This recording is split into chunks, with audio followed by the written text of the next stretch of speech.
What's going on, everybody? So now that the football season is here, I can officially say that we will now have Browns After Dark Sunday night, Monday night, and if that is not enough for you, we got another one on Thursday. So if you've ever said to yourself, hey, I wonder where I can meet with people and talk about the Browns, that is the place for you. Check us out at Browns After Dark on Twitter. The link will be in the description down below.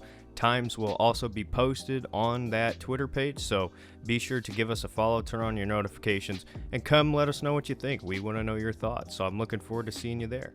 Also, just want to let you guys know that this channel is partnered with the Offside Sports Network, and if you go to the Offside's website, you'll find yourself some new DF Sports merch out today. Got a couple hoodies and t-shirts up there, so link will be in the description on that, but I would appreciate it if you guys would go check it out. Appreciate all the support. Follow Offside Sports Network on Twitter. Go check out the website. If you're looking for my stuff, go to Shop Collection. Scroll down. You will find it. Appreciate all the support. All right. Welcome to the Browns Beat podcast. My name is Tristan, and I'm here with my man. And I am Derek, and we are here. There we go. Absolutely. And let me tell you, folks, you might want to tune out this episode of the Browns Beat podcast because no news is happening in Cleveland today. You know, just absolutely nothing, completely dead. No, I'm just kidding. There's been a boatload of news. Not around the Browns, but we feel like we should talk about it because, hey, we're at the end of the day, we're fans of Cleveland sports. And Donovan Mitchell to the Cleveland Cavaliers. Derek and I were just talking a little bit before we started this recording about where we were. Derek, why don't you start first? Where were you when you heard Donovan Mitchell was a Cleveland Cavalier? So I was telling Tristan, I did get a new job, which is going to change my recording schedule for everybody listening. So I'm sorry if you don't get as much. I will I'll do my best, but this isn't my full-time job, so it is what it is. But anyway, at my old job, I was actually training a new girl, and I was kind of doing my thing. I wasn't in exactly, sports mindset, which I stay in all the time, so it's a rare time where I'm like, all right, whatever. And I glanced down at my watch, and it popped up Donovan Mitchell to the Cavs on my Apple Watch, and I kind of brushed it off. I was like, oh, cool. And then I started to walk away, and then it hit me, and I'm like, holy shit, we just got Donovan Mitchell. And I'm going to say it on here. I know it's YouTube. I'll probably bleep that. But, I mean, it is a holy shit moment because it just like Deshaun, it blows you so away that you don't realize how big of a star you just got. And, so I was... As far as where I was at, I was at work training a new girl, and all of a sudden, boom, there's the bomb. Yeah, and I guess a similar story for me. I also got a new job recently, so my schedule has changed a little bit, but it's for the better, in my opinion. More availability. Hopefully, I'll be able to do more with the Browns Beat podcast. But back to Donovan Mitchell. Donovan Mitchell, when I found out he was traded to the Cleveland Cavaliers, I had just clocked out of work for the day. I was supposed to have a meeting with my boss, and we decided, you know what, hey, let's just save it for tomorrow. Have a great night. All right. So I say that to my boss. I say, have a great night. I walk towards the door, and as I'm pushing open the door, I'm looking at my phone, and I notice I had 27 notifications from Twitter. So I was like, oh gosh, did the Browns cut like Joshua Dobbs or something like that? Like, what just happened, like, oh geez, what happened now? And when I see it's Donovan Mitchell to the Cavs, I was like, oh my goodness, like that is massive. And I was talking about this with Derek before we started recording. Like, I had saw some stuff on Twitter that Donovan Mitchell, like the Cavs were interested, and it wasn't like anything big from anybody of a ton of reputation, so I didn't really take it seriously. I was like, okay, well, that's cool, but how's he gonna end up in LA? That was my thought process, just because moves like this for the Cavs don't really happen, or if they do, it's on a lot smaller of a scale. So to see this happen with Donovan Mitchell coming to the Cavs, and of course for the 3 first-round picks, 2 pick swaps, and then Sexton, Markkanen, and Agbaji. I felt like it was an amazing package. The fact that they didn't have to let go of Garland, of Mobley, or Jared Allen to get this done, I thought was incredible. And I'm very, very excited to see how this Cavaliers team pans out. But with that being said, there's one downside to this, and that is that there is going to be no draft hype over the next several years in the city of Cleveland. None at all. So Hey, F them draft picks. time means F nothing. them F picks. them We got picks. Donovan Mitchell. Absolutely. F them picks. So, no, I was super excited, super happy. I mean, the city of Cleveland, like, obviously we're a little bit biased because we're Browns fans and Cavs fans, but like the city of Cleveland deserves to have two young up and coming teams after years and years and years of heartbreak. Obviously the Cavs had their championship back in what was that, 2016 now? I mean, oh my goodness. Yep. Wow. It's been a long time. So, obviously there was that, but outside of that, I mean, before then it was 30 years or something like that. Like it's been a long time. So, it's good to see this young, exciting talent in the city of Cleveland. So, any last comments on the Cavs before we transition to the Browns today? Yeah, I was telling you a little bit earlier. The only thing that I was disappointed with this trade was the fact that we did have to give up Oche or Obaji. I forget how to Agbaji, I whatever. think. Agbaji. Yeah. Tough Yeah. name, whatever. But I did like his potential, and I thought he was going to be a really good Cav in the future. So I was a little bit disappointed with that, but I mean, dude, it's the price you pay for a guy like Donovan Mitchell. So the Cavs starting lineup with DG, Mitchell, Levert, and then you're going to have Mobley and Allen, and then the bench is even pretty good. So Yeah. that starting lineup combined with the bench that you got, the East, watch out, because the Cleveland Cavaliers, I thought we were a year or two away, but we are here. Like the Cavs are here, and I am pumped and I am excited about it. Yeah, and I mean the best player on the Cavs, Ricky Rubio. I mean, no, just kidding. But no, Ricky Rubio's solid. I love him, and he was great in Cleveland when he was here for the stretch before he got hurt, and then traded to Indiana to come back in free agency, which was weird, but hey, it works out for us, right? But yeah, so going from the Cavs and that excitement into the Cleveland Browns, we have the official 53-man roster with one roster change that, to say the least, was controversial, which we will get into when we get there. But we do want to start out with what was going to be set in stone, the special teams. I mean, kicker Cade York, punter Corey Bjorquez, and long snapper Charlie Hewlett. Oh my goodness, I'm having a rough day today.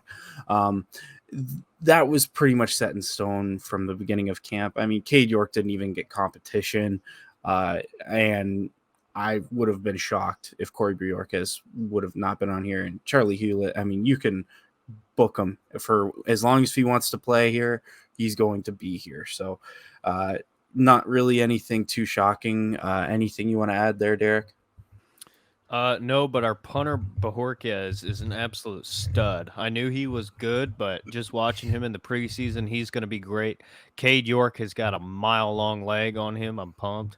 I'm excited. I know Jakeem Grant got hurt, and that obviously hurts the special teams a lot. But as far as the two legs we got with Bajorquez and York, I think that's a pretty good room we got. Yeah, and I agree. When it comes to Cade York, it's a lot of cautious optimism for me. There's a lot of young kickers that look like they have all the bells and whistles to them, but then when a game comes down and you have people in the stands and you've got the pressure, the kickers, especially in Cleveland, tend to overthink, and they just don't hit their kicks. So for me, I'm very excited for what I've been seeing out of Cade York. All the news surrounding him, the buzz, all the kicks I've been seeing him make on Twitter and in games. Like I've got a lot of hope and optimism there, but it's cautious optimism for sure. And then, Corey Barakas, what a stud. So happy we picked him up. Now we're going to move on to the offense, and we're going to start at the quarterback position. So, with Deshaun Watson obviously suspended, he is not going to be included in this original 53-man roster, of course. Our thoughts on Deshaun have been well documented this offseason. So let's get into some of the guys that we haven't necessarily talked too much about. And I'm talking about Jacoby Brissette and Joshua Dobbs. I mean, Joshua Dobbs looked amazing in preseason. Jacoby, he kind of struggled, but Jacoby's still the number one man. What are your thoughts on that? Yeah, I like Jacoby. I think I've kind of stated my opinion on him. I think if we can run the ball and he can execute within that 20-yard window and under, will be fine. But I will say this, Jacoby, don't act like you just got the job, because Dobbs is somebody that I would feel comfortable going to if Jacoby Brissett sucks. So just because you're the starter today doesn't mean you're going to be tomorrow. So I know that's with every team, but yeah, it's preseason. Yes, there's a lot of hype around Dobbs, but I'm telling you, there's something I love about him, about Dobbs, and that is his mentality. He has a never give up mentality. And you could see it in the preseason. I went to the Eagles game, and the offense was just different. Like, he cared. He didn't care what was in front of him. He was going to do his absolute best to score. And you saw that. You saw it on the 2-point conversion. You saw it on the one play where he was looking right, rolled to the left, got his jersey ripped, and went right upfield. I believe right up to the goal line. I don't think that was a touchdown, but he just gives full effort. So I'm not concerned at all, really, with Dobbs. I don't know. Do you want to wait to talk about Kellen Mond or Yeah, I think that would okay. be appropriate just because I think right now when we're talking about our quarterback room, it I really don't think that Kellen Mond is even an afterthought for me. I mean, and we'll get into that when we get in. But right now, I think that the two main guys in our quarterback room, Brissett and Dobbs, they've earned the opportunity to have this discussion, have this debate about what we think about them, and also do we think that Dobbs could beat up Brissett to be the starter at any point during the 11-game stretch. And I think that we should save Mon for when we get into the defensive line. That's it's certainly a heated topic, and I've definitely got my thoughts on it. But I guess, is there anything else you wanted to say about Jacoby or Josh before I kind of got into it and really gave my analysis? Not really. Although I will say again, I was very impressed with Dobbs, and I like Jacoby's pocket awareness. I do think we need receivers, but that's a different conversation. So we'll see. I Mm-hmm. mean, Jacoby, Yeah, he's got enough around him, but we'll see. yeah. And with Jacoby Brissett, there have been a lot of people, I would say, doubting him, or I would say thinking that because Joshua Dobbs did have the better preseason, which is undisputed, he did. He 100% did. He showed up and he showed out. Without a doubt, in my mind, Jacoby Brissett, he is going to prove a lot of people wrong. And he is going to do really, really well as the Cleveland Browns starting quarterback for 11 weeks.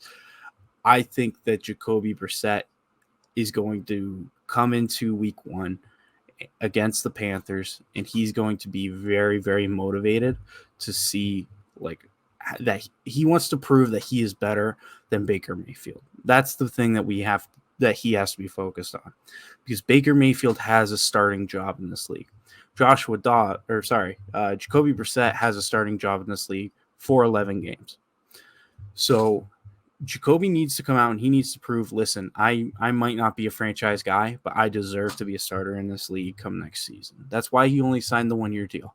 If he was happy to be Deshaun's backup for whatever long, he would have signed for more years. So I think that Jacoby's going to come into that game, and I think he's going to be better than what we saw Baker Mayfield last year. And I that's easy to say because Baker had a terrible year last year. but I think he's really going to impress, and I think he's going to show out. I think a lot of people have doubted him because of the poor preseason, which there's a lot of factors that to consider there, especially when we talk about the wide receiver room, which we will get into that for sure. I think that Jacoby, as the season's going to progress, he's going to get better and better week after week. And I think come trade deadline time, there could be a team that's desperate for a quarterback like Jacoby to fill in if they have an injury. And the Browns could very well get overpaid to offload him, in my opinion. When it comes to Dobbs, I like what he brings to the table. I see Joshua Dobbs as the long-term backup for Deshaun Watson. I think that he fits exactly the style that we are looking to play. And I think he is definitely good enough where, God forbid, Deshaun in the future had an injury that took him out for several weeks. I think Joshua Dobbs could fill in, and I think he could do well. So I think Joshua Dobbs this preseason has cemented himself the opportunity to be the Cleveland Browns backup quarterback for many years to come. And it's pretty bold saying that right now, but it's just really how I feel. He really proved himself, and he proved what he can do with good talent around him. So with that being said, Derek, any final thoughts in the quarterback room before we move into the running backs? No, I'm just excited. I think, again, a lot of overlooked people in that quarterback room that are looking to prove themselves. Yeah, absolutely. And moving on from what's going to be excitement in the fact that there's unknown answers and a lot of uncertainty, we are moving into the room that probably has the most certainty, which is the running back room, with Nick Chubb, Demetri Felton, Jerome Ford, Kareem Hunt, and Ernest Johnson. Derek, earlier in the offseason, we talked about how after we drafted Jerome Ford, okay, Ernest Johnson is going to get moved, or Kareem Hunt is going to get moved. It doesn't make sense for us to carry 5 running backs on this roster. Yet we are sitting here today carrying 5 running backs on this roster. What's your thoughts? Yeah, I don't think it's going to remain this way for a lot longer, in my opinion.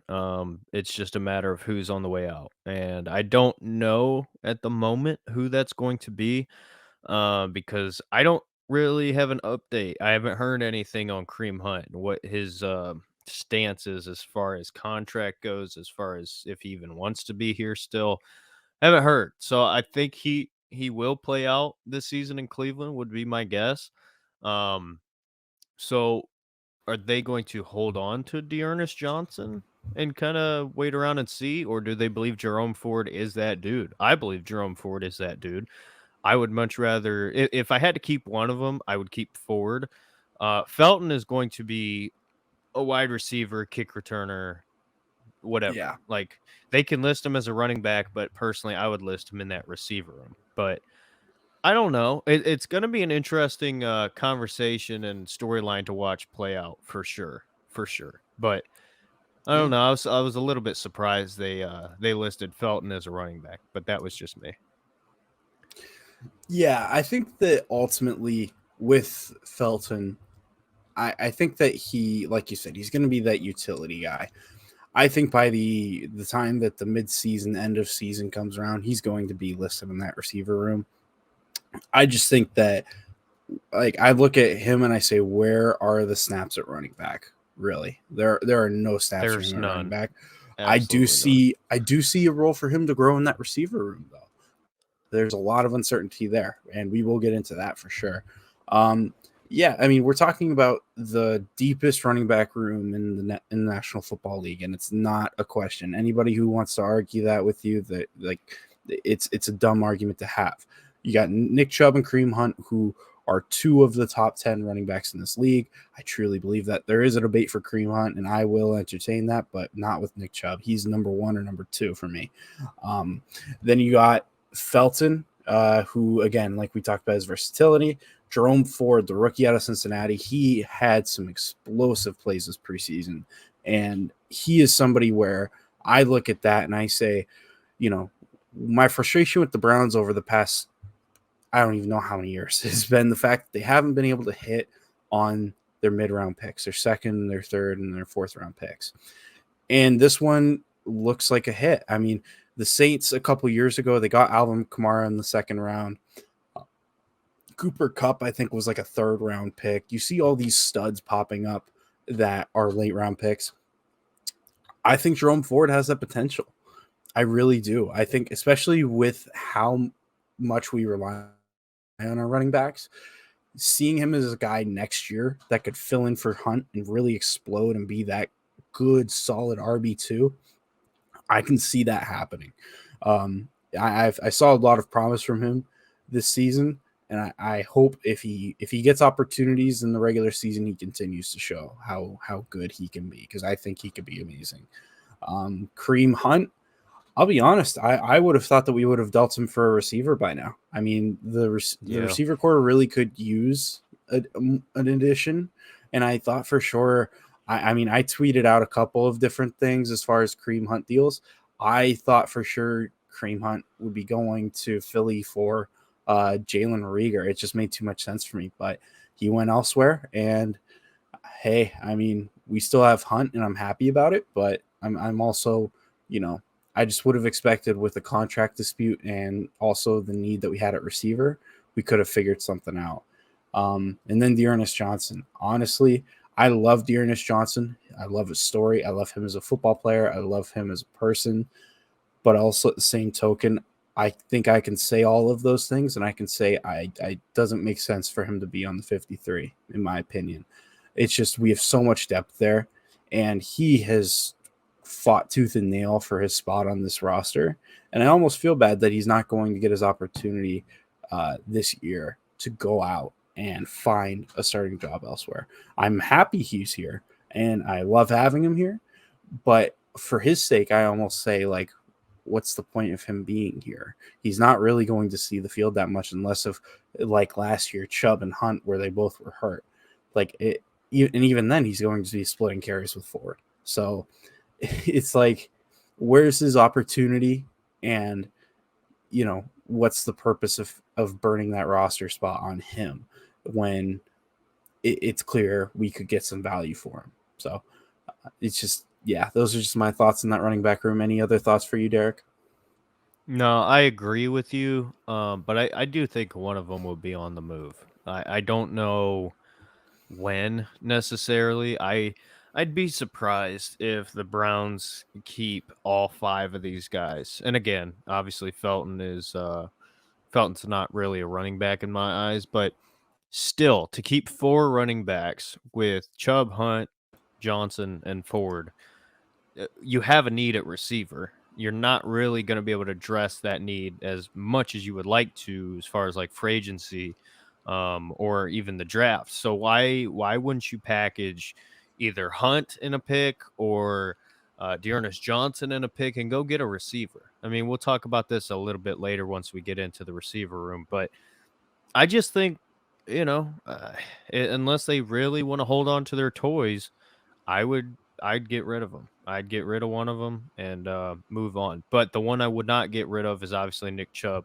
And I wouldn't get rid of Jerome Ford either. Absolutely not. No, those guys are, for me at least, untouchable. But you know what? You were just talking about seeing Demetri Felton as more of a receiver. Let's talk about it. I mean, let's get into this receiver room. We've got David Bell, Amari Cooper, Donovan Peoples-Jones, Michael Woods, and the controversial hot topic, Anthony Schwartz. Do you want to get into Anthony Schwartz right now, or do you want to save it for the end of the receiver room? Let's just talk about the receiver room first. Yeah.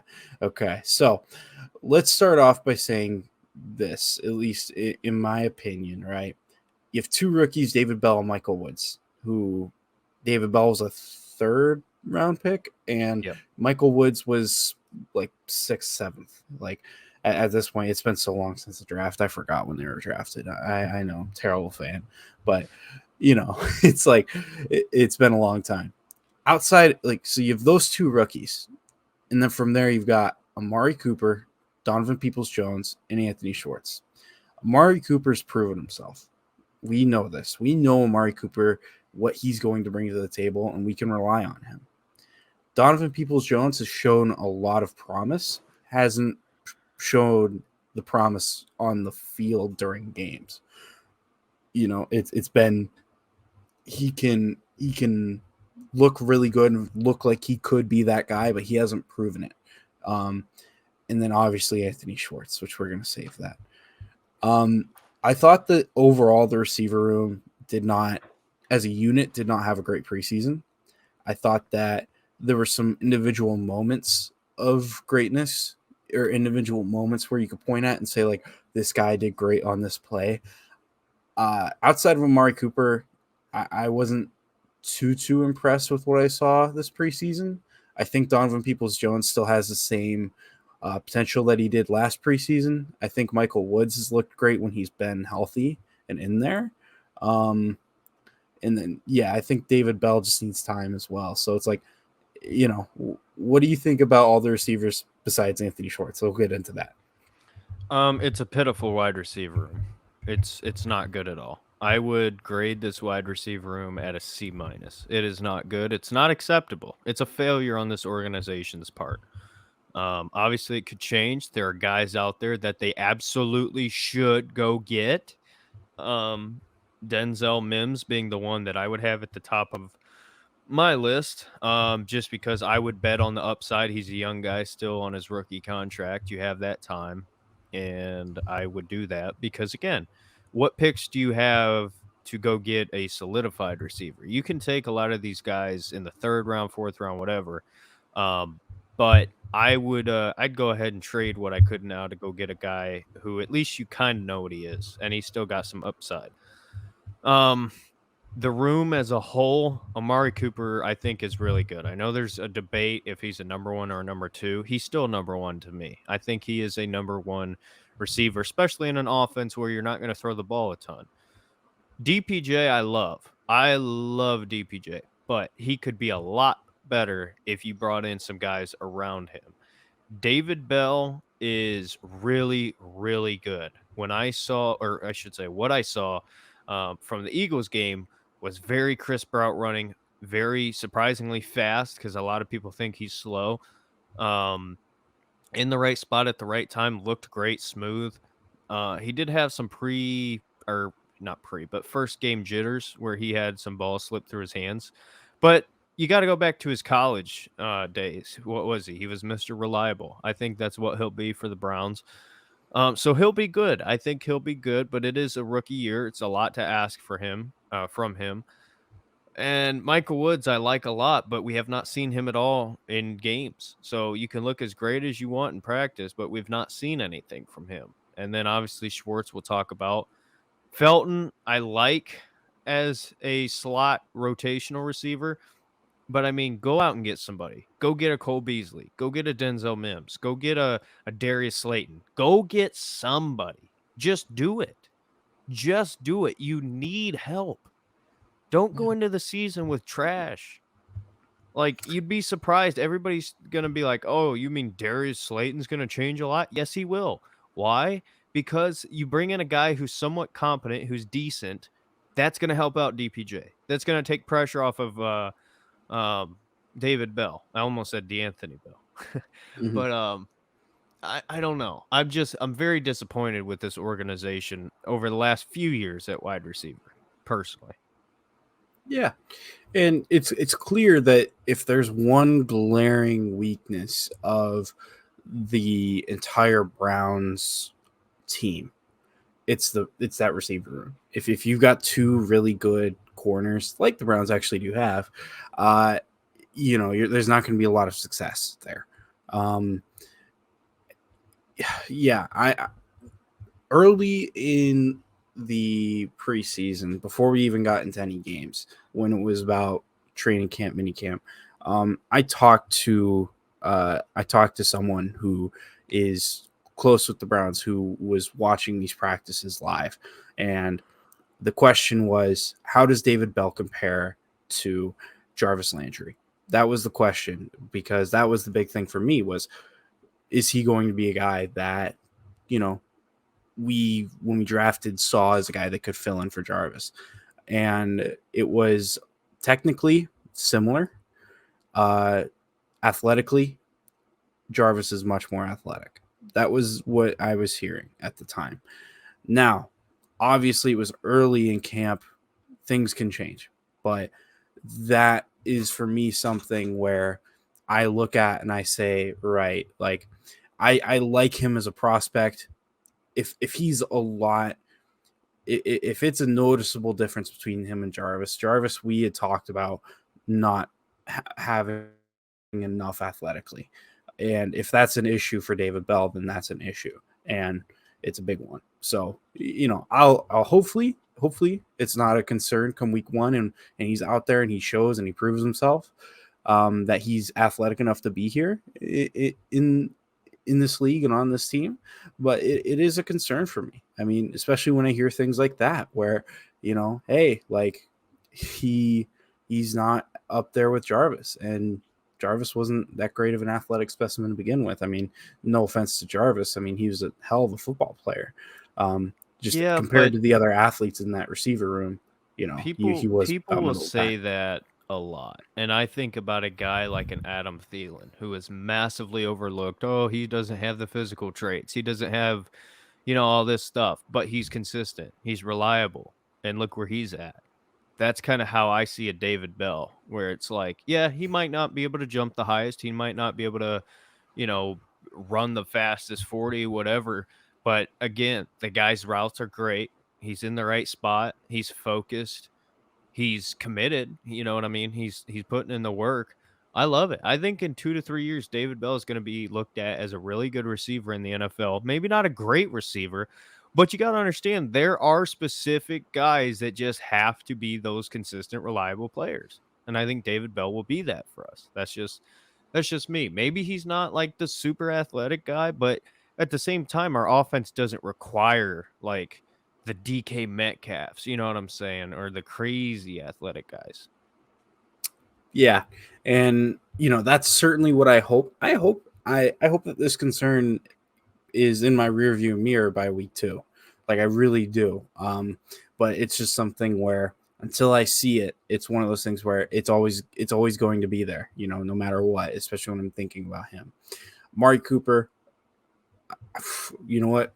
The words I'm going to use to describe Amari Cooper are the same words that he speaks like on a routine basis. Okay, right here. On to Donovan Peoples-Jones. Okay, so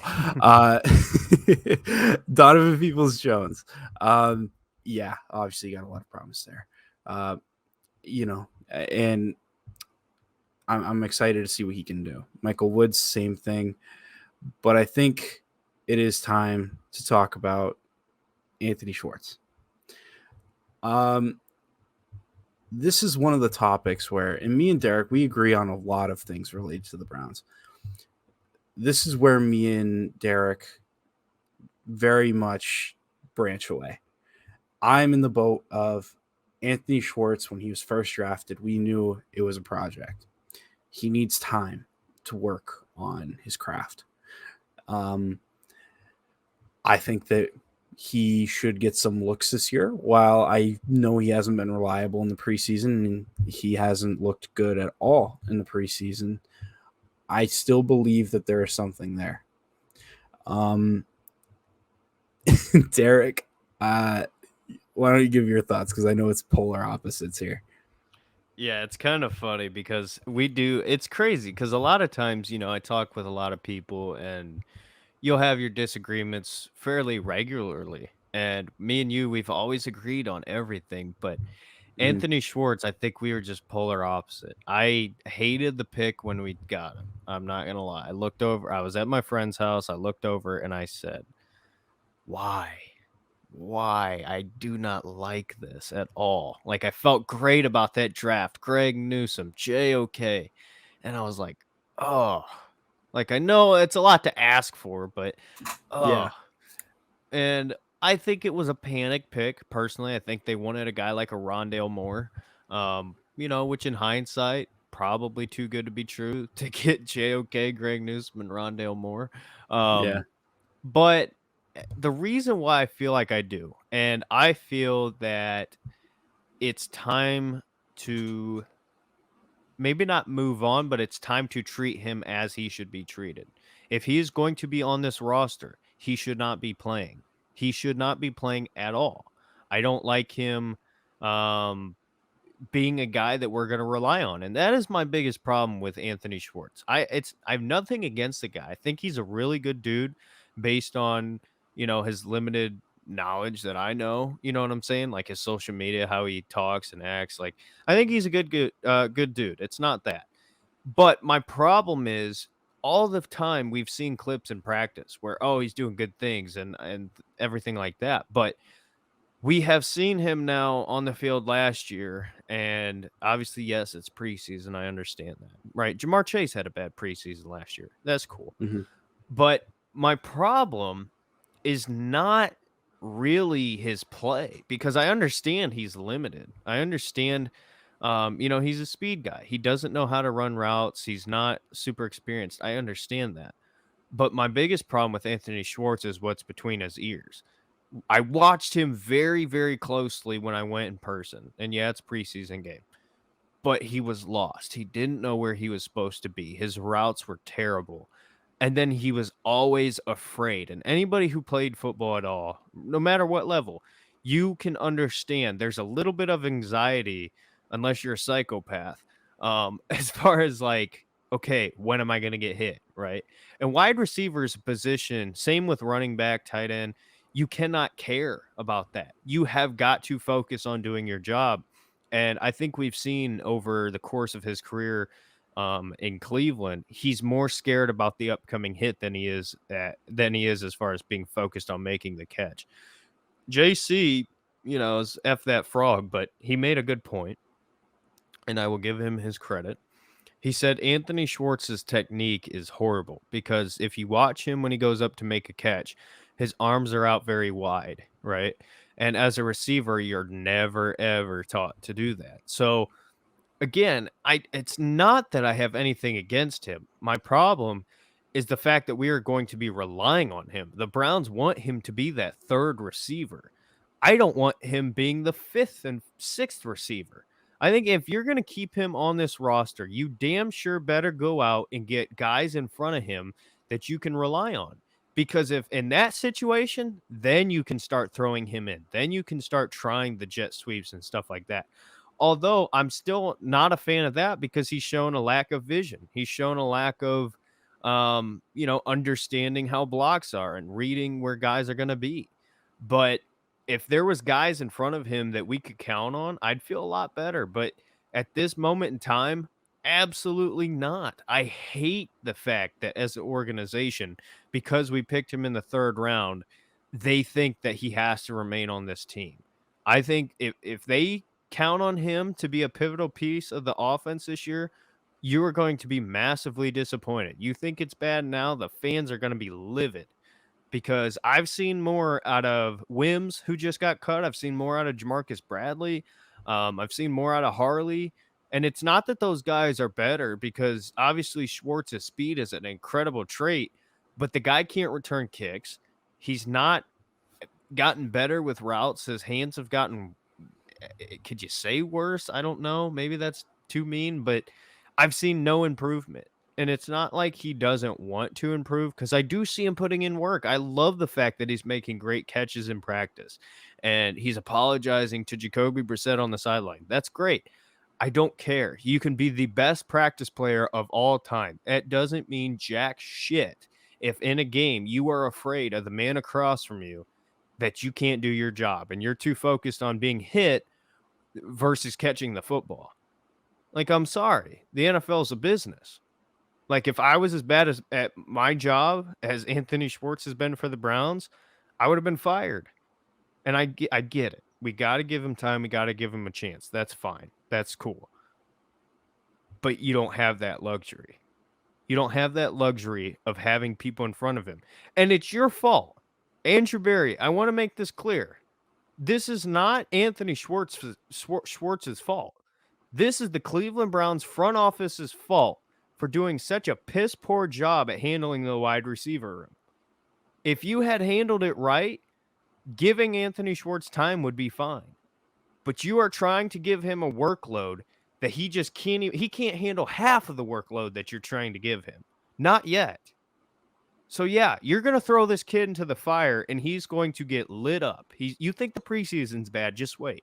I hope I'm wrong, but I see this being an absolute disaster. That's why I've been repeatedly saying, go get receivers. They are out there. F them picks. Go get them. Go get them. Michael Woods. I like Michael Woods, but you're gonna count on him to be something. You just can't do it. It's a failure on the front office's part. That's my opinion. Yeah, and listen, I can totally understand your thoughts on this. For me personally, I look at Anthony Schwartz as a guy who right now I'm concerned, and I don't think this year, or I shouldn't necessarily say this year, I don't think that he's reliable. At least not yet. I think he could be. I do like the potential of him. And here's why. I see Anthony Schwartz, and I see he has a very natural way of, in moments, being able to create a lot of space because of his speed. And I know a lot of people who love football, who study the game, hate when I say that, because you get a lot of people who don't necessarily watch the game as much that say, oh, this guy's super fast, he's the next Tyreek Hill, and it's annoying. It's annoying as hell. And I'll never say that Anthony Schwartz can be that. I don't think he can. But I will say this. He, to me, has proven that he has enough potential where develop those hands to become NFL caliber, develop his route running, become NFL caliber. You have a really good receiver there, a guy who could be a matchup nightmare against other teams. I mean, think about like what corner could match with his speed if he had, imagine Anthony Schwartz with just league average route running and league average hands. Like, it would be so difficult for a corner to just keep up with that and be able to maintain it and control it. I'll admit, right now, today, he's not a finished product, and I don't know as though he necessarily ever will be. But he's going to be a guy who, as he develops, as he gets better, is just going to be naturally better than the guy opposite from him. And that is why I am so passionate about give him the time, support him, and let's focus on making sure his development is going to progress. Like he's going to be not necessarily burned at the stake like he is right now. Like I just see him as a guy that right now we look at and we say he's just simply not good enough. And maybe 6 games into the season, we're saying, hey, Anthony Schwartz has really started to turn around. Maybe he gets the ball a little bit more. And then towards the end of the season, he's somebody that the other teams have to game plan against. I just see that level of potential for him, and I love it. I get what you're saying, and I agree with you that we need to bring in another receiver. And it's not because like if Anthony Schwartz, or it's not because necessarily I feel that Anthony Schwartz won't be good enough eventually. It's because if Anthony Schwartz is so terrible this season, let's say he's like you cannot put him on the football field, right? Like he's that bad. Then who are we going to? We're going to either David Bell or Michael Woods. In that, you can't do that to 2 rookies, So that's my perspective on it. Get a vet in there who Anthony Schwartz is going to have to compete with, who Anthony Schwartz, I feel like get somebody in there who Anthony Schwartz, you feel like he can beat out, but somebody who what you're getting from. That is what I would do right now. I'd be looking to get somebody, and Demetric Felton, he's still young. I don't think we should be burdening him with the full-time slot receiver role. I think in moments he'd be great there, but I just don't think that should be his primary position. So I agree with you. We need to go out and get somebody else. But let's get somebody who's going to challenge Anthony Schwartz and make him have to play up, but and also be a buffer and a safety net so that way we're not relying too much on David Bell and Michael Woods. That's my take on this. And I truly believe that, you know what, in a year's time, let's say Anthony Schwartz gets cut, I look like an idiot. Okay. I'm willing to take that shot. And I believe that Andrew Berry should be willing to take that shot because of the potential he possesses. And, you know,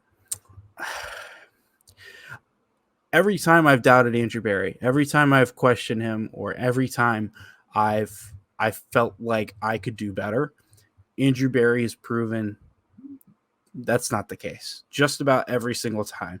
With John Dorsey, it was for every good move he made one or two bad ones, you know. This hasn't been the case with Andrew Berry. He's made like one bad decision out of every like 15. So, you know what? This might be a bad decision by him, but at this point, I'm going to give him the opportunity to prove me wrong. So I guess any last thoughts on Anthony Schwartz before we move on to the tight ends? Yeah, I'll put this, and here's the thing. Trust me, I understand where everybody's coming from as far as like the people who are Tristan just left. Uh-oh. Anyway, I understand the all right, I'm gonna add Tristan back. All right, you there? Can you hear me? Yeah, my mic just unplugged. My apologies. You're good. But I'll put it to you like this. I'll just repeat what I said. I understand where everybody's coming from as far as like the, give him time, give like everything like that. I understand. And I'm not an idiot, and I'm not saying you're saying I am, but I see it. I understand he's got crazy speed, like he's got the size, but at the end of the day, here's my problem. You have John Ross and you're trying to make him Tyreek Hill. That is my problem. And I think that is what we are failing to see right now. It's not that he doesn't have the potential. It's not that there aren't some good things, but there is only a certain amount of time that you can, have this experiment go out. And we're at the point in the experiment where it's not, hey, wait and give him time. It's, hey, you are our third receiver. And I hate that. It's probably the most concerning thing for me heading into this season. It's not quarterback, it's not anything else. It's okay, what's going to happen when we have to rely on you? And it's not fair to Anthony Schwartz. It's not fair to Jacoby Brissette or to Deshaun Watson or Josh Dobbs. It's not fair that you have to have a guy who is in training wheels, and you're putting him out there on a motorcycle. That is not fair. But I don't understand the thought process at wide receiver as a whole. And I really don't understand the thought process in saying, hey, Anthony Schwartz, yeah, we understand you're a project. We understand, you're somebody we need to bring along. Let's just force you into a bigger time role. That'll help you. That'll make you better. No, that's not how it works. And it's really not his fault because it's not who he is. Again, to your point, it's not that he can't turn into something, but we don't have the luxury of waiting. That's my biggest problem here. We don't have the luxury of saying, "Hey, you can be our fourth, fifth receiver. We can throw you in situationally." No, Anthony Schwartz is going to be a starter when we run three receivers. Like I have no doubt about that, and it's unfortunate. And I'll say this too to wrap up. I understand the conversation of, well, he's a threat. Like you have to account for him. Let me put it to you like this. If I'm a DB, and I've talked to a guy, I forget his name, so I apologize. He's not listening to this, but we were talking about this, and he goes, as a DB, if you can't catch, I'm not worried about you. You can beat me by 5 yards. I know you're not going to be able to do anything. Right. So this whole idea that, oh, he's a threat downfield and you're going to have to compensate for that. I don't agree with it because until he starts to become that threat, you're not a threat. So if we throw some deep balls to Anthony Schwartz and he can make some plays, then they'll have to start respecting it. but you're not going to respect somebody just because he's got speed. That's not how it works in the NFL. So, again, I just want it to be clear. It is not Anthony Schwartz's fault. It is Andrew Berry's fault. It is the Browns front office's fault for how they've handled this wide receiver room. And I feel bad for Schwartz. I feel bad. I'll sit here and I'll tell my opinion, and I'm not going to sugarcoat it. Again, I think he's John Ross, and you're trying to make him Tyreek Hill. But at the same time, I'm not going to blame Schwartz. It's not his fault. It's not his fault at all. If they wanted to make him successful, they would bring in another 2 receivers that are way, way better than him. That's the truth. And it sucks for him, but oh well. The last thing I'll say about this before we move on to the tight ends room is over just the past couple of years, we've had notable wide receivers in our own division who have struggled with drops, and in Deontay Johnson and Jamar Chase. Now, I'm not going to compare Andrew Schwartz, or sorry, not Andrew Schwartz. Oh, sorry, long day. Anthony Schwartz. I'm not going to compare him to those two because those two are amazing at what they do. But all I'm going to ask you is, for those of you who are very strong in Anthony Schwartz needs to be gone, I just want you to, for a minute, what if he didn't drop those balls, right?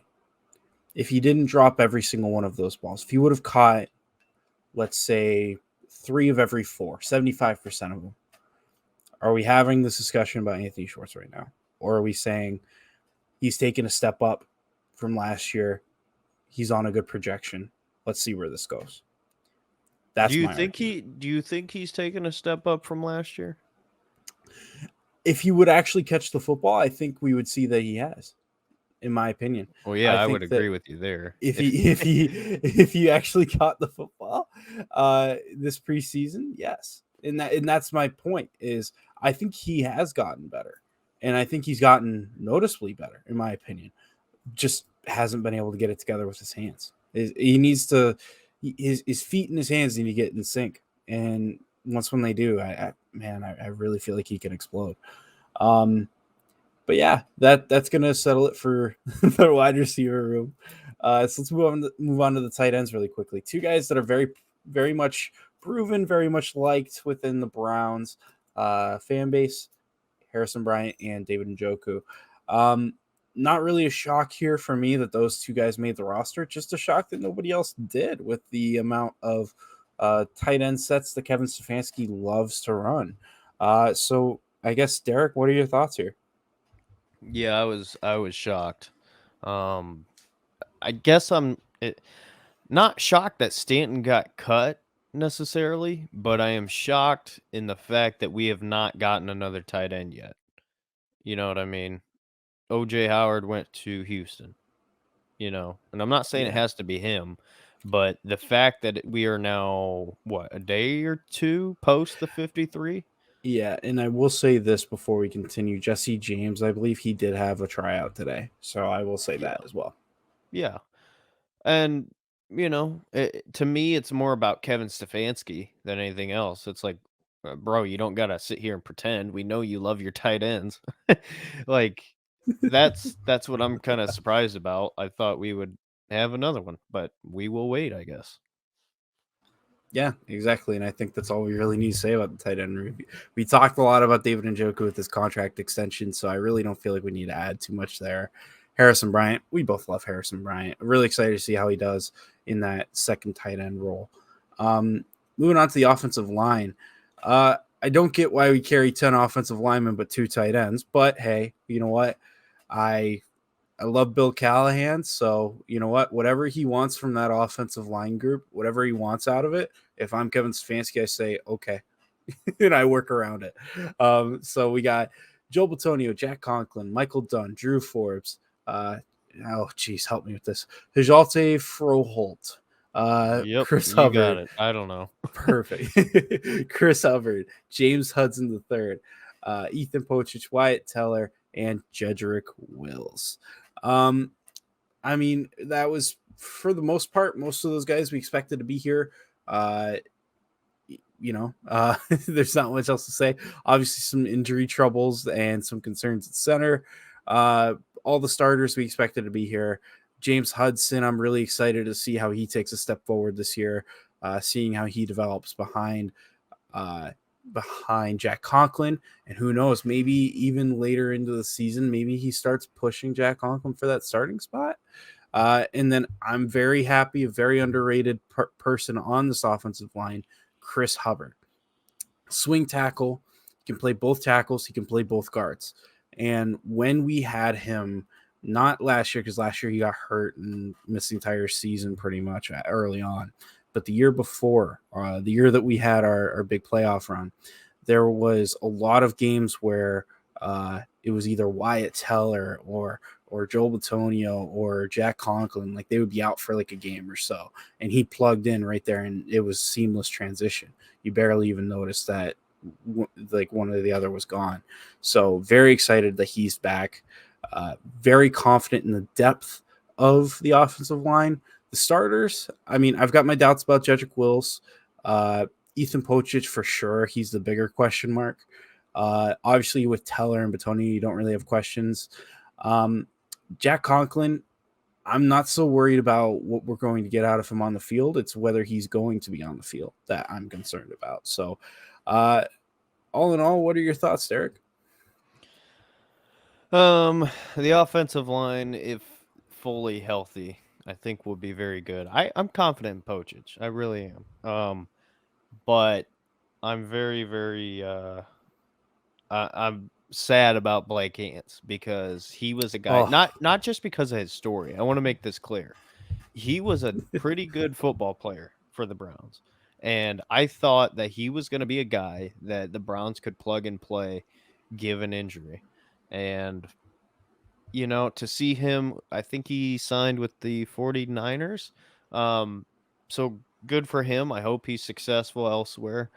But it's unfortunate because I thought we lost a maybe not a valuable piece necessarily, but I feel more comfortable with him based on what we've seen. But I don't know. It is what it is. I guess I'll trust Bill Callahan.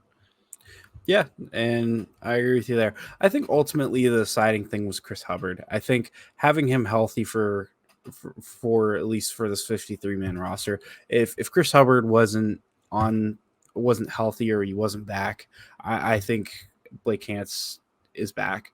And rest in peace to a legend, Blake Hance, that guy named Blake. He provided us with a hell of a year that year, and since then, I mean, we actually had a little bit of a segment talking about him before about how he's been great in situations. So, gonna miss him for sure. Wish him the best with whatever team he's on. 49ers, I believe, is where he's at, right? Derek, you said that. So, wish him the best moving forward. Which guess who they cut to sign him? A little bit of an unfortunate situation for a Buckeye with Trey Sermon. So he's now an Eagle. Oh, hey, good for him. You never know. Could be for the better. And then here we go. So moving on to the defense. So with the defensive line, we've got here, which there's been a change. We'll talk about it.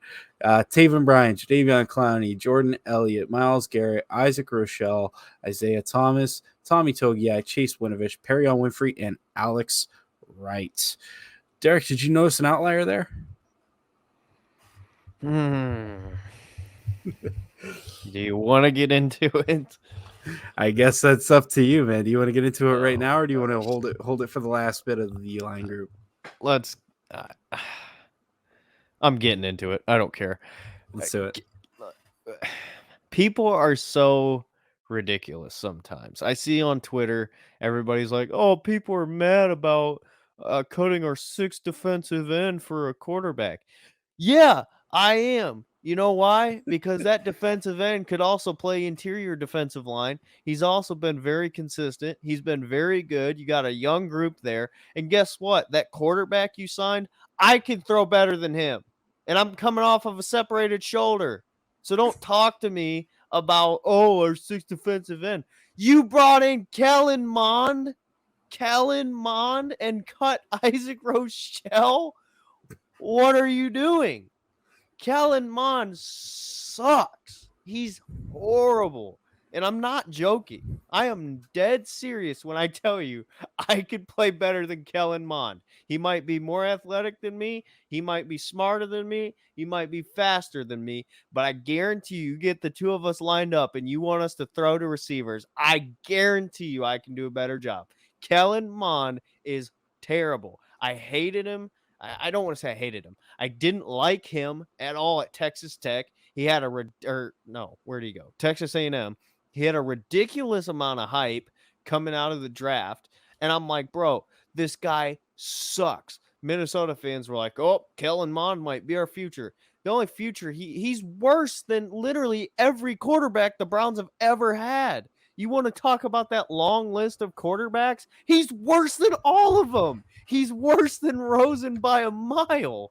And we cut Isaac Rochelle for him. So don't sit here and tell me that, our sixth defensive end. Yeah, I'm going to be pissed because he's terrible. He brings no value. He should switch positions. That is how bad Kellen Mond is.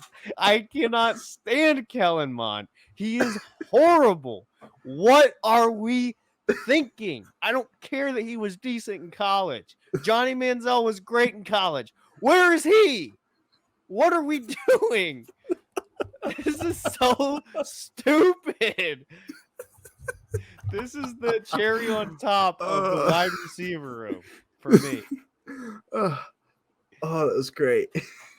I cannot stand Kellen Mond. It makes me so mad. He's not good.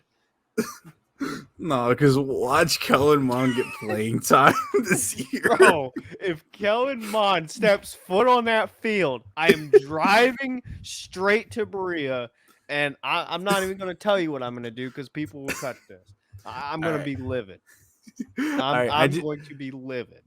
All right, Derek, all I need here is I just need a gentleman's bet, okay? All right, I shouldn't say a bet. All right, I just need a promise, okay? If Kellen Mond, as a Cleveland Browns quarterback, wins a football game, I need you to buy his shirt or buy his jersey. Oh, I'll buy it. I'll buy it, and then I'll light it on fire as soon as it arrives.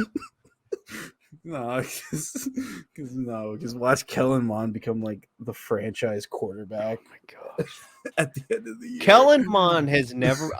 Dude. There are just certain people I cannot stand, and Kellen Mond is one of them. I don't know him personally. I don't know anything about him, but all I know is that this clown has been overhyped for so long, and people thought of him as a legitimate quarterback. He has the worst throwing motion I have ever seen. And listen, Tim Tebow today would be a better option for the Cleveland Browns at quarterback than Kellen Mond. Bro, I would take anybody. Give me your grandmother. She'd be better than Kellen Mond. He's terrible. By the way, my watch just turned on Siri and it hurts Tebow. Hey, listen, on the bright side, I'm cutting this entire thing and I'm uploading it by itself. A Kellen Mond rant. This is great. Well, on the bright side, who played quarterback? Did Kevin Stefanski or Andrew Berry play quarterback? One of them did. I think it was Stefanski. Okay. Well, Stefanski would do a much better job if he'd get off his ass and quit coaching and go be a backup for the Browns and Kellen Mond. Isaac Rochelle, you want to talk about it? Isaac Rochelle could switch positions and be better than Kellen Mond. What are we doing? No. Kellen, if there's ever an opportunity, if there's ever a time you ever see this, give me Kellen from Twitter. Give me my friend Kellen, who's, I don't know how old you are, Kellen. I think he's like 14. You are better than Kellen Mond. Anybody is better than Kellen Mond. He's the worst quarterback I've ever seen. Oh my gosh. So Kellen Mond. Oh my God, Kellen, if you ever listen to this, man, I am I so hope sorry. you do. Kellen Mond, if you listen to this, you are the worst quarterback I have ever seen. I don't care how much they love you at Texas A&M. You are trash. You are horrible. You are the worst quarterback I have ever seen. Every quarterback I've ever played with in my life is better than you. You cannot throw a football. You are trash. Bro, you gotta change topics. I'm gonna keep screaming about Kellen Mond. This is how pissed I am that we signed this clown. Listen, my last thing I was gonna say. All right, last thing I'm gonna say. Deshaun Watson's 26 years old. Kellen Mond is 23. He's got 3 years. Who cares? Who cares? Deshaun Watson in preschool was more talented than Kellen Mond has ever been. Okay. All right, I gotta stop before I pass out. All right. Okay. All right. Well, I guess it's time for my thoughts. Yeah, I didn't like the move. All right, moving on. No kidding. Who did? Who did? Oh my gosh. Oh, all right. Okay. Bro, Joe Thomas coming out of retirement and switching positions would be better. All right. All right. So, all right. So, anyways, no. So Isaac Rochelle. Okay. I thought Isaac Rochelle. Hold on, I gotta mute. You're fine. You're fine. All right. So I thought Isaac Rochelle had an amazing preseason with the Browns. I thought for sure he solidified himself a position on the team. And I'm not even going to say his name because I know it's just going to keep on putting fuel in the fire. But when I saw he got cut, I did not agree with it at all. I thought that the Browns made the complete wrong decision, especially for someone who played so well and so much promise as a guy that, you know, could battle it out for that third spot. Like, I really thought that he deserved the opportunity to be our third edge. So good. He was so good in the preseason, and we were like, no, screw you. Get Kellen Mond. Yeah, sorry, man. God. You were.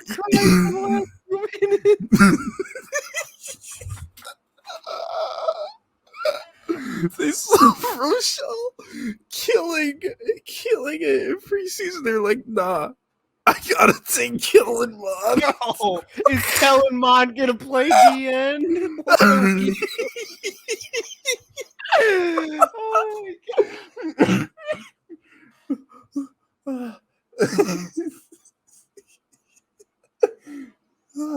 By the way, I hope you realize every time I mute, it's because I just can't stop laughing. Anyways, oh my God. All right, bro, I have a joke that I want to say, but I can't. Okay, if it's not PG-13, let's not. It would offend a lot of people. All right, then you know what? Maybe I don't know what you're gonna say or what you would say. How about I'll send you a picture on Twitter. Hold on. How about you? No, I can't tweet it out. That's even worse. It's even worse. Oh gosh. Oh god. No. And yeah, definitely don't say it. It's it's not offensive. It's about a person. Oh no. All right. I'm gonna open up my DMs real quick just to see this. Let's see what we got. Oh my gosh. I'm crying. Oh my goodness. I'm crying. You're gonna die when you see this. I don't even know if you know who this is. Probably not, but we'll see.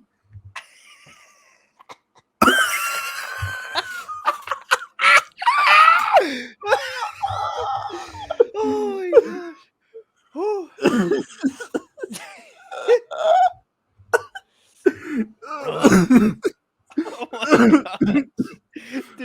podcast has gone off the rails. Oh my god. This is ridiculous. Dude, my stomach hurts from laughing. Oh I got a sore throat. You Oh know, my- we were talking about the shortage at receiver. Let's kill Yeah, Lamond out there. switch him. He's got Listen. a better chance at receiver than he ever has at quarterback. Hey, listen, he's a 6'3", 23-year-old man. Oh, He might got it, man. He might have it. Gosh. Whew. Anyways, Oh, dude. all right, let me Dude, just, Bill Belichick playing quarterback would be better. because when you say that, I just picture Bill Belichick scrambling to the right. Dude, Kellen Mond, listen, if I had any wish in the world, if I had 3 wishes, one of them would be that you hear this rant, because I hope you know how much you suck. You are the worst quarterback I've ever seen in my life. Oh. Okay, we gotta move on. As much as I love this, Go ahead, as much go as ahead. I love this, we have to move on. Dude, oh my gosh. Okay. I need to All right, breathe. let's Hold just- on, let me mute. Yeah, let's take a deep breath.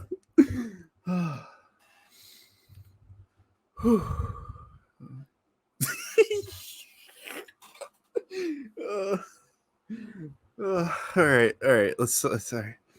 All right, Derek's on mute, so we can continue. All right, so, so with the rest of the D line, we got Taven Bryan, who, I mean, honestly, like I didn't even notice him really. Alex Wright had moments where he flashed. I thought Perrion had some good moments. Isaiah Thomas, I mean, it was either that first or second preseason game. I can't remember. It feels so long ago. Where he was arguably, it was the first where he was arguably the best player on the field outside of Jerome Ford. So, you know, definitely showing some promise there.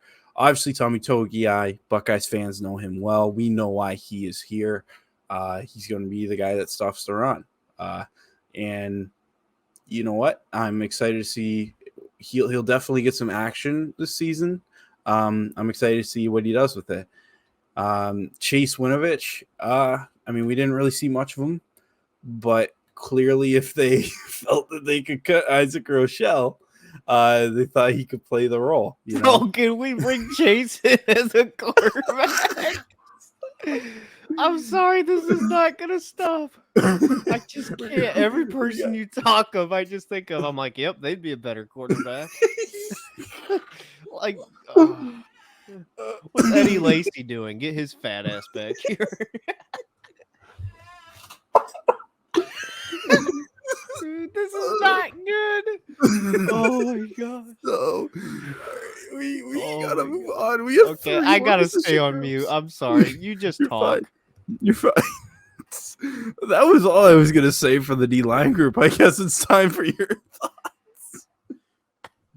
Oh my gosh. My thoughts are we should have kept Isaac Rochelle. I don't know what we're doing. I love Isaiah Thomas. I love Alex Wright. I thought they did great. So yeah, should have kept Isaac Rochelle.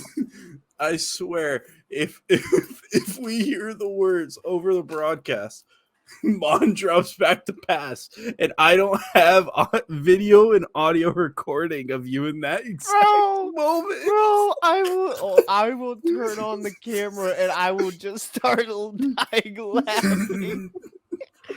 Oh my gosh, bro.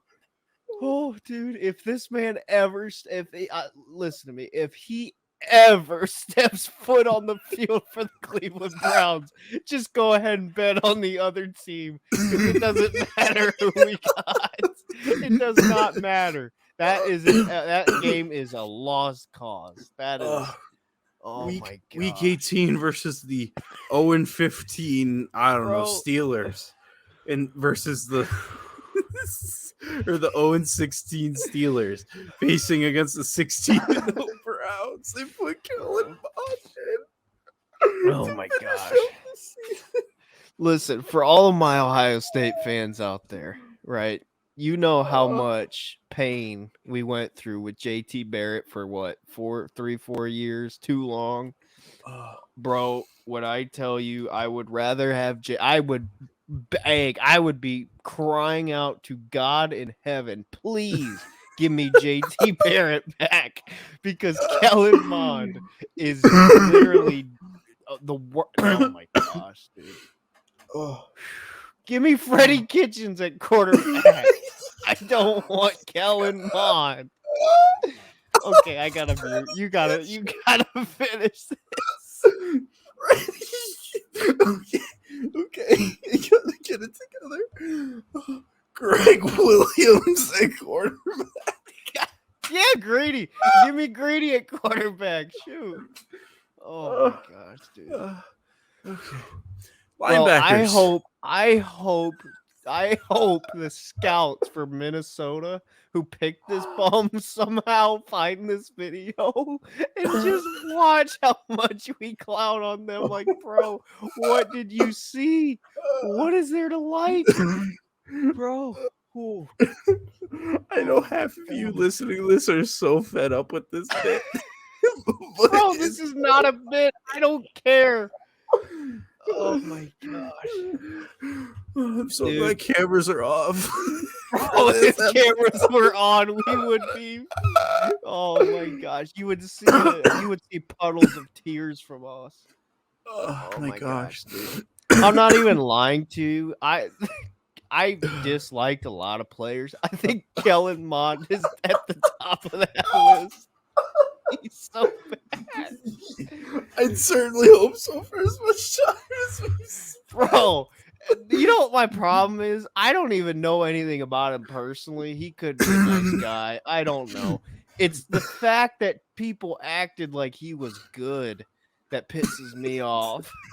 It's like, bro, you could get a blind man and he could throw better than Kellen Mond. I could only just picture like Kellen Mond being like the type of person that like spends his weekends at like of like homeless shelters. Good, he still sucks at football. Like a part-time firefighter, excellent person in the community. And then we're just sitting here. You know what? I'm glad we're talking about this. I'm gonna block Kellen Mond on Twitter right now. Why? Because he's a bum. I don't allow bums to be able to see my stuff. Oh my god. Oh my goodness. Okay. Oh, did I already blocked him? Never mind. I'd hope he was blocked at this point. Whew. Is this much hatred for this bro? Man? Ian Book was out there. We said, nah, Kellen Mond. Bro. Oh my gosh. Okay. Hold on. Really just I don't forget the rest of the podcast. Hold on. I'm gonna pull up that draft. What draft was he in? What draft was he in? 2021 third round pick, 66. Okay, 2021 NFL draft quarterbacks. We're gonna go down the list and we're gonna talk about who all is better than Kellen Mond. Okay, 2021 NFL draft. Okay, alrighty. Let's quarterbacks drafted in the 2021 NFL draft. All right. This is a terrible list. Okay. All right. Trevor Lawrence, better than Kellen Mond could even dream of. Zach Wilson, better than Kellen Mond on and off the field. Trey Lance, better than Kellen Mond. Justin Fields, better than Kellen Mond could ever even dream of. Mac Jones, way better than Kellen Mond. Kyle Trask, better than Kellen Mond. Kellen Mond is terrible. He was picked at 66. Davis Mills. Davis Mills was picked at 67.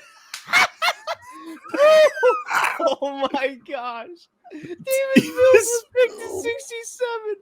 Oh my gosh, dude. Oh, this is comical. Good for you, Texans fans. Whew, Ian Book, better than Kellen Mond, but apparently we don't think so.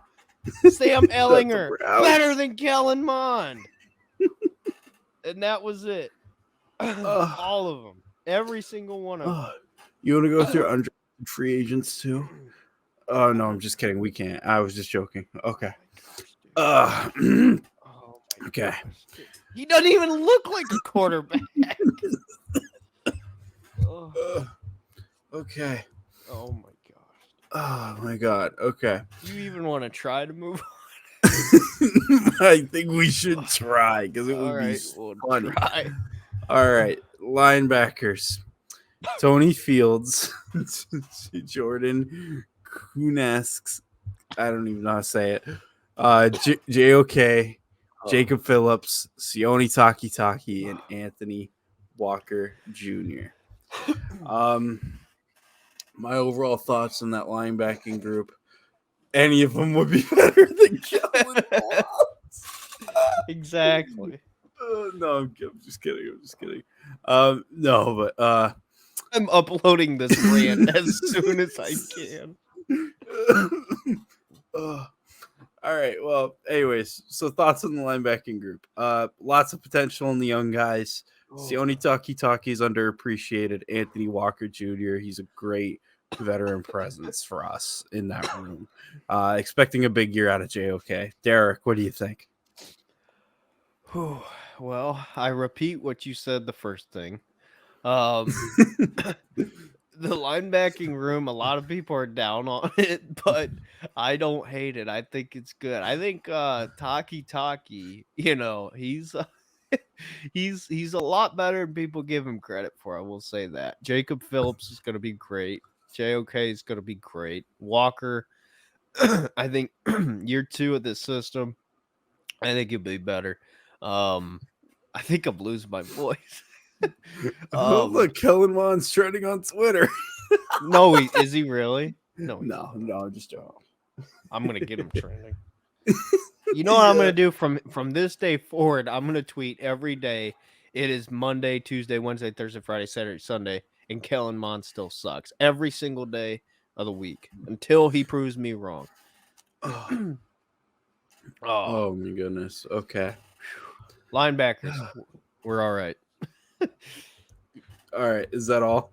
Yes. You gotta just speed through the rest of these. All right. This is gonna go for another hour. Corners: Martin Emerson, AJ Green, Greg Newsome, Denzel Ward, Greedy Williams. Emerson had a good preseason. Looks to be a promising young rookie. Has a lot of traits we don't have in the rest of the corners. AJ Green, he's a stud, proven to be able to take over that slot corner role. Really excited to see what he can do this year. Greg Newsome, stud. Hopefully he can get a Pro Bowl or All Pro appearance this year. Same thing goes with Denzel Ward.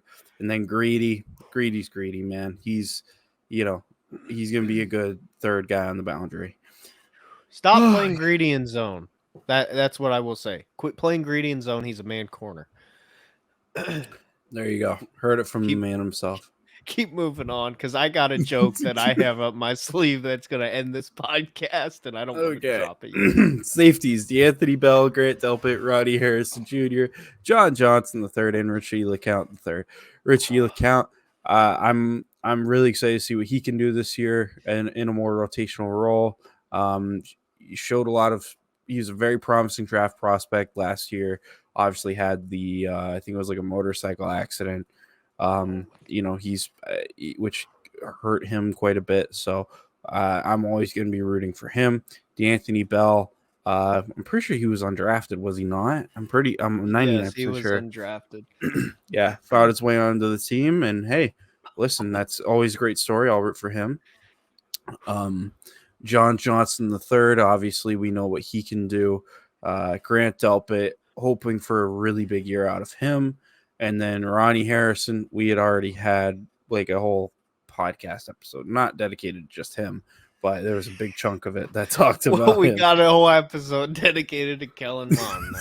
So. This is great. Please hurry. Please get through this. Oh my gosh. I'm so happy for D'Anthony Bell that he made the roster. That's my thoughts. Is that it?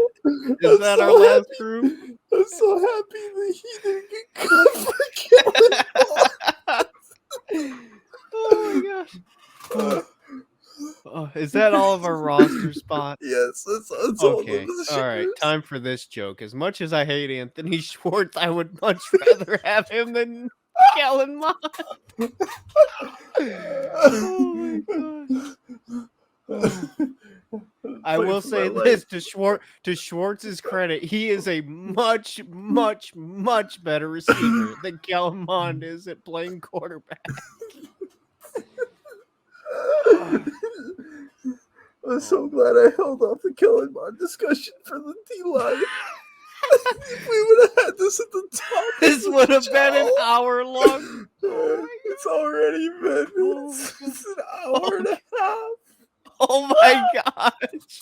Have we been ranting about Kellen Mond for an hour 40 minutes? Yes. Oh my gosh. Oh my gosh. I'm watching the Penn State Purdue game. The receiver who just fumbled is better than Kellen Mond.